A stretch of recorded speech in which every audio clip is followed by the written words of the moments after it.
नमस्कार, स्वागत है आपका। आप देख रहे हैं प्राइम टीवी और मैं कीर्ति मंडूला। वक्त हो चला है इंटरनेशनल बुलेटिन का, तो चलिए करते हैं शुरुआत कुछ अंतर्राष्ट्रीय खबरों के साथ। अमेरिका में अफगानिस्तान की राजदूत रोया रहमानी ने गुरुवार को एक समारोह के दौरान कहा कि भारत और अफगानिस्तान के बीच संबंधों को मजबूती देने में बॉलीवुड और क्रिकेट की अहम भूमिका है। ये दोनों ही आपसी संबंधों की असल कड़ी है, जिसके कारण देशों की संस्कृतियों के बीच गहरा संबंध है। राजदूत रहमानी ने कहा कि ये मानना पड़ेगा कि दोनों देशों के बीच संबंधों के ये दो असल सितारे हमारे लोगों को निकट लाने में जितने प्रभावशाली रहे उतनी प्रभावी कोई सरकारी पहल भी नहीं हो सकती है। मैं किसी एक नेता की बात नहीं कर रही हूँ। सच्चाई ये है कि भारत और अफगानिस्तान के बीच संबंधों पर कोई भी चर्चा बॉलीवुड और क्रिकेट का जिक्र किए बिना अधूरी है। अमेरिका के कनसास में एक गाय, गधा और ऊंट एक साथ नजर आए। तीनों की एक तस्वीर फेसबुक पर तेजी से वायरल हो रही है। इस तस्वीर को लेकर लोग कई तरह के सवाल भी कर रहे हैं। दरअसल इस तस्वीर को 2 दिन पहले गोडार्ड पुलिस ने अपने फेसबुक पेज पर शेयर किया था। इसके बाद ये फोटो वायरल हो रही है। गोडार्ड पुलिस ने गाय, गधे और ऊंट की एक साथ वाली तस्वीर को अपने फेसबुक पेज पर शेयर करते हुए इन जानवरों के मालिक की जानकारी मांगी थी। साथ ही पुलिस ने लिखा था, अगर आप कोई मदद कर सकते हैं तो 911 पर संपर्क करें। कनाडा की कैबिनेट ने पहली बार एक हिंदू महिला को स्थान दिया गया है और प्रधानमंत्री जस्टिन ट्रूडो ने 37 मंत्रियों वाली अपनी जिस शक्तिशाली कैबिनेट की घोषणा की है उसमें 3 सिख सांसद भी शामिल हैं। ट्रूडो कैबिनेट में 7 नए चेहरों को जगह दी गई है, जिनमें टोरंटो विश्वविद्यालय में कानून की पूर्व प्रोफेसर रह चुकी अनीता आनंद भी हैं।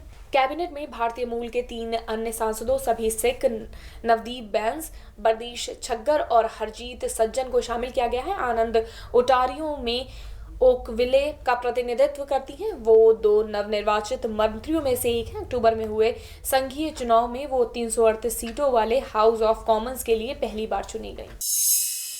दुनिया में इस वक्त अगर किसी एक मुद्दे को लेकर सबसे ज्यादा आंदोलन और प्रदर्शन चल रहे हैं तो वो क्लाइमेट चेंज के मामले हैं। भारत से लेकर फ्रांस, ऑस्ट्रेलिया से लेकर अमेरिका, हर जगह जलवायु परिवर्तन का मामला उठ गया है। यही एक बड़ा कारण है कि ऑक्सफोर्ड डिक्शनरी ने क्लाइमेट इमरजेंसी को ही 2019 का वर्ड ऑफ द ईयर चुना गया है। इस साल वर्ड ऑफ द ईयर की रेस में कई ऐसे शब्द थे जो जलवायु परिवर्तन से जुड़े थे। इनमें क्लाइमेट इमरजेंसी के अलावा climate action, climate denial, eco extinction और फ्लाइट शेम शामिल रहे।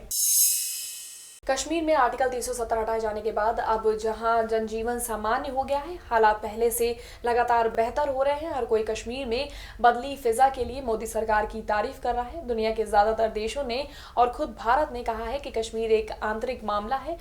इसके बावजूद पाकिस्तान के प्रधानमंत्री इमरान खान अभी भी कश्मीर के मुद्दे को हर जगह उठाने की कोशिश में लगे हैं।